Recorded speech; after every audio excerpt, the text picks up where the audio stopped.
Welcome to Amatale's Lab, where lying wives and sneaky girlfriends finally get exposed.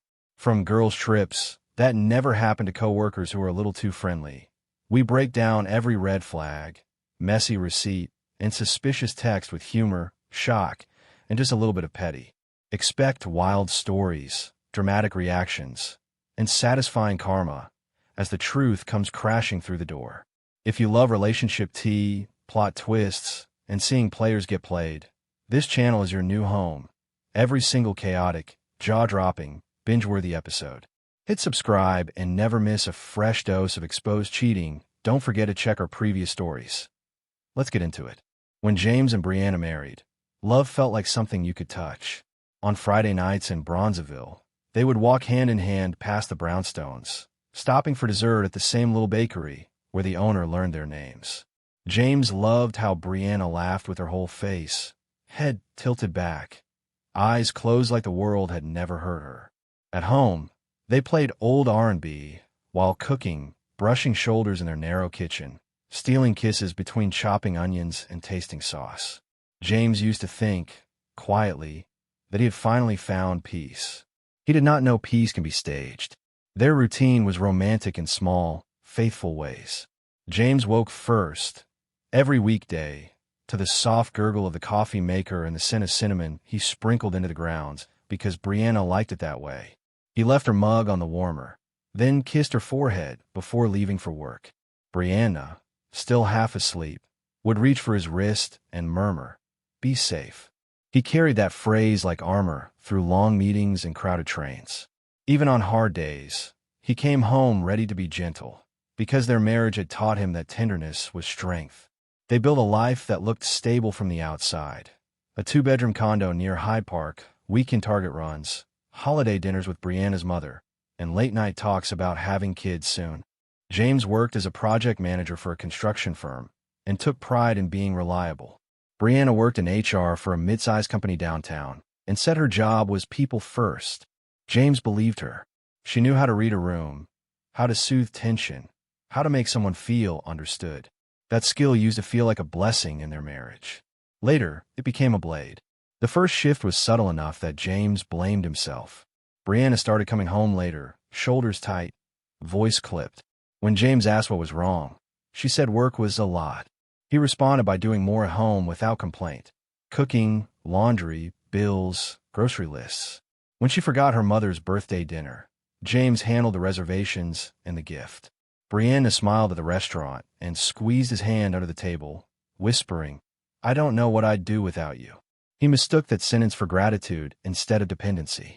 One Sunday morning, James suggested a short trip, just 2 days in Milwaukee, a change of scenery. Brianna stared at her phone, then sighed like he had asked for something unreasonable. "I need space," she said. "You're always there." James blinked. "I'm your husband," he replied softly. Brianna shrugged. "That doesn't mean I owe you my time whenever you want it." The words hit him wrong. Marriage wasn't a scoreboard, but he could feel the rules changing without discussion. When he reached for her hand, she pulled away, then said, "You're being sensitive," like his heart was the problem.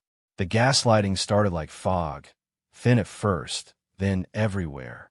James would remember a conversation clearly, and Brianna would insist it never happened. He would point out her tone, and she would say, "I'm not doing anything. You're imagining things." If he looked hurt, she'd tilt her head and say, "I can't manage your emotions for you." She began using polished language she hadn't used before, phrases like boundaries, autonomy, emotional bandwidth. James wasn't against growth, but Brianna's version of growth always ended with James alone, apologizing for needs that used to be normal. One night, James cooked her favorite, salmon, rice, sautéed greens, and set 2 plates on the table. Brianna walked in, glanced at the food, and said, "I ate already." He hadn't heard the door. "Where?" he asked. She raised an eyebrow. "Why are you interrogating me?" James tried to keep his voice calm. "I'm not interrogating. Brianna cut him off. "You are controlling. That's what this is." The word controlling landed like a label stuck to his forehead. She went to the bedroom, closed the door, and left him staring at 2 plates cooling in silence. James started noticing the outside influence. Brianna's phone was always lit with short videos, therapist-style clips, clean captions, confident claims. If he asks where you are, that's control. If he needs reassurance, that's codependency. If he's hurt, protect your peace. Brianna repeated the phrases like scripture. When James asked for a conversation, she said, I don't have the capacity. When he asked for affection, she said, no one owes physical access. It sounded reasonable until you lived inside it. It sounded like healing, but it felt like punishment. James suffered quietly because he had been raised to believe a man should hold things together. He didn't tell his friends. He didn't tell his mother. He just tried harder. He bought flowers. He planned date nights. He left little notes in her lunch bag. Brianna responded with polite indifference, sometimes even irritation. Stop love bombing me, she said once, ice cold. James went still. I'm trying to love you, he whispered. Brianna laughed softly. You're trying to control the narrative. That sentence made him feel like he was losing his grip on reality. The disrespect became more open. Brianna corrected him in front of people, like he was a child. At a family dinner, when James mentioned a promotion opportunity, Brianna smiled and said, he talks big, but he can't even handle basic conflict. Her aunt chuckled awkwardly. James froze, embarrassment hot in his chest. Later in the car, he asked, why would you say that? Brianna stared out the window. You're overreacting, she replied. It was a joke. When James said it didn't feel like a joke, she said, that's your insecurity. Around that time, Brianna started guarding her phone like it was a second body. She turned the screen away when James walked into her room. She took calls outside on the balcony, even in the cold. If James asked who it was, she said work. Then she'd add, and you need to respect my boundaries. James tried to respect them. But boundaries started to look like secrecy when they always shielded Brianna and always punished him. He found himself apologizing for curiosity, apologizing for longing, apologizing for being married to his own wife. The cheating revealed itself in a way that felt almost casual, like Brianna believed she was untouchable. James was loading the dishwasher when her phone buzzed on the counter. The screen lit up with a message preview. I miss how quiet you are with me. Tomorrow after the meeting. The contact name was Derek R. James's fingers went numb. He didn't grab the phone. He didn't shout. He just stared until the screen went dark again. When Brianna walked in, James asked calmly, who is Derek? Brianna didn't blink. A colleague, she said. Why are you snooping? James felt something split inside him. The part that wanted to believe her, and the part that knew better. I saw the message preview, he said. Brianna sighed like he was exhausting. You saw a sentence, she replied. And you build a story because you're anxious. James swallowed hard. The story is that my wife has a man texting her like that, he said. Brianna's lips curled. You're not stable right now, she said, softly, like a diagnosis. This is why I've been creating space. You attach and spiral. James realized she wasn't afraid of hurting him. She was afraid of being questioned. After that, Brianna escalated her control by recruiting witnesses. She called her mother and told her James was emotionally volatile. She told their mutual friends that James was going through something. Then she arranged a dinner at her mother's house and insisted James come so people can understand. James walked in and felt the trap immediately. Brianna sat upright, calm, while her family looked at him with concerned faces already arranged. Her mother said, Brianna says you've been pressuring her. James stared, stunned. Brianna nodded and added, he doesn't respect my autonomy. James did not explode. He asked simple questions. What pressure? He said. Asking my wife to come home. Asking why she stopped speaking to me. Brianna's sister scoffed. She doesn't owe you that, she said. Brianna nodded, eyes steady. James looked around the table and felt the loneliness sharpen. He was being tried in his own marriage with no evidence except Brianna's calm voice. Then Brianna said, and he's using money to punish me. James turned to her slowly. What money? He asked. Brianna replied, he won't support my family anymore. That was the moment James saw the full shape of it. Brianna withdrew affection, communication, partnership, then demanded labor, logistics, and financial support like it was his duty. James kept his voice level. I stopped sending money to your sister because you told me you're not available for marriage, he said. I'm not funding a family system while being treated like an intruder in my own home. Brianna's mother frowned. That's petty, she said. James answered quietly, "It's a boundary." Brianna's eyes flashed. "Don't use my language against me," she snapped. On the drive home, Brianna didn't cry. She didn't apologize. She looked almost satisfied. "See," she said, "everyone agrees you're the problem." James stared at the road, hands tied on the steering wheel, feeling something heavy settle into clarity. If he kept begging, she would keep winning. If he kept explaining, she would keep rewriting.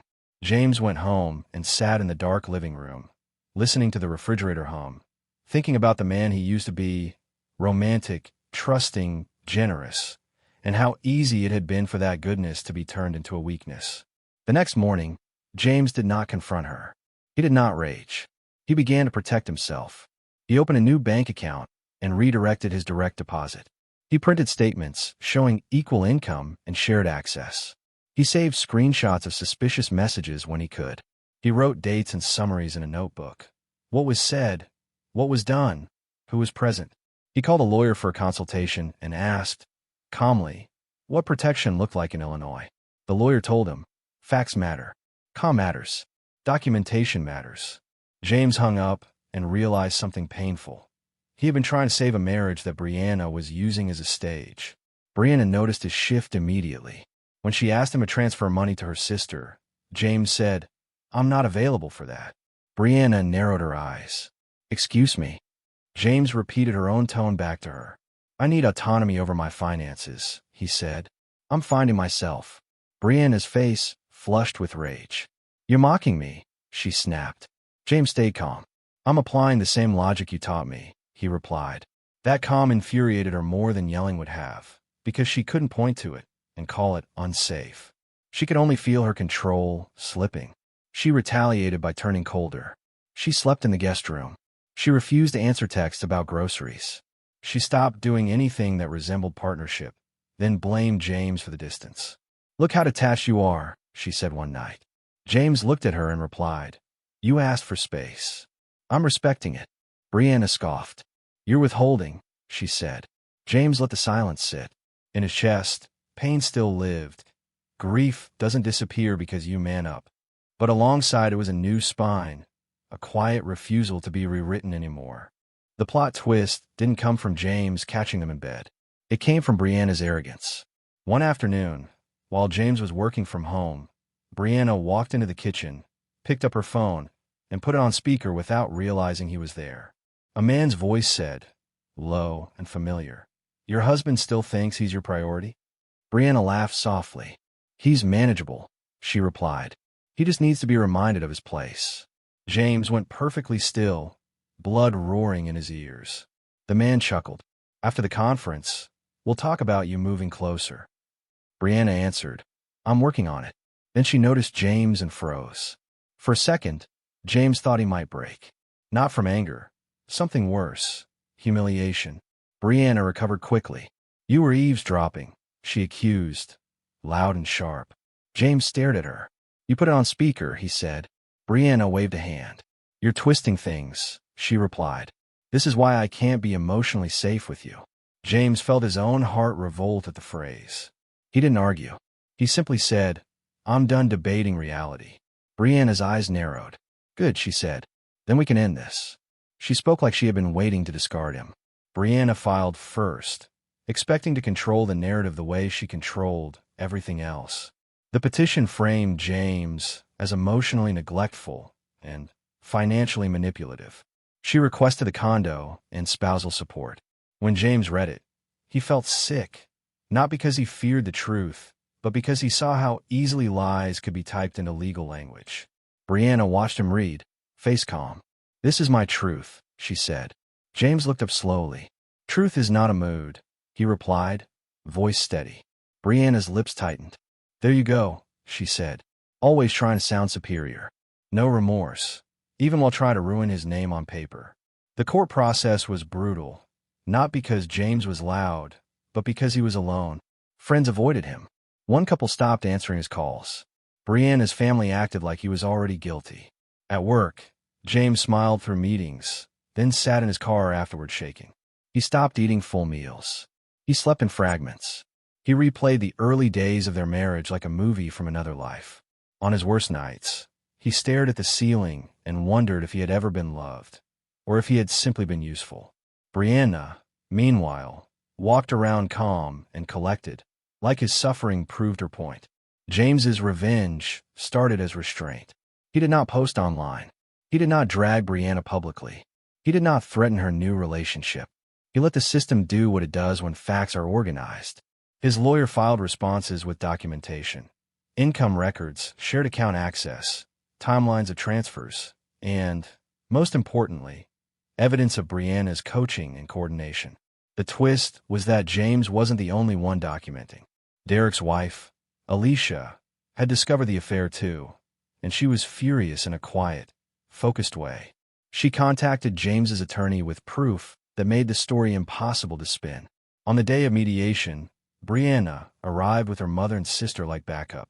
She sat tall, eyes cool, as if she expected James to fold when he saw them. James walked in alone, suit pressed, face calm. Inside, his stomach was twisting, but he kept his posture steady because respect is not a feeling. It is a discipline. Brianna's lawyer spoke with confidence, repeating the same buzzwords: unsafe, coercive, emotionally absent. Brianna looked at James like she was daring him to react. Then James's attorney said, "We have a witness statement."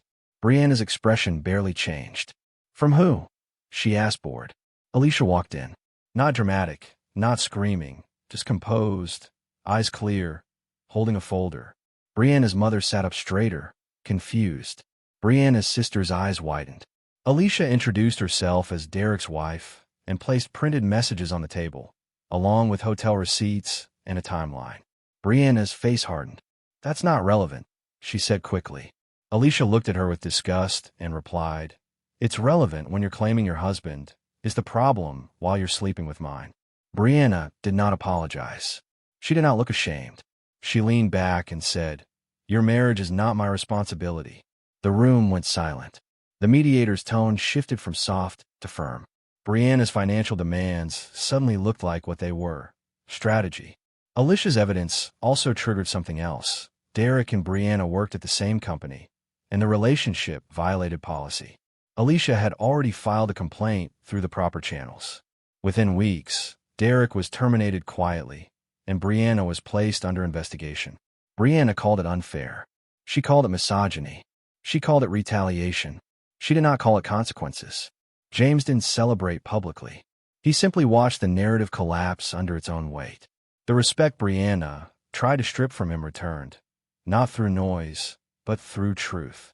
The settlement became realistic once Brianna lost leverage. The condo was sold and proceeds split. No spousal support. No victory speech.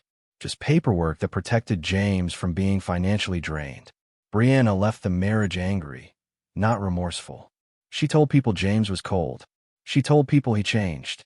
James let them believe whatever they needed, because he had learned that arguing with someone's chosen story is a trap. His revenge wasn't humiliating her in public. It was refusing to be her victim anymore, refusing to fund her disrespect, and ensuring she could not rewrite him as the villain in any room that mattered. Months later, James lived in a quieter apartment in Hyde Park with big windows and a peace that felt unfamiliar at first. He ran in the mornings, not to punish his body, but to remind himself he was alive. He cooked for himself and ate at the table, even when it felt lonely, because dignity is built in small acts. At work, he took the promotion he had delayed for years, and his success stayed private. No speeches, no online victory lap, just stability. One Saturday morning, he made coffee with cinnamon, sliced an orange, and realized the twist. The romance he missed wasn't Brianna. It was the man he used to be, and now, finally, the man he had become again. If you enjoyed this story, please like, comment, and share this video with your friends. Subscribe and turn on the notification bell so you never miss a powerful story drop.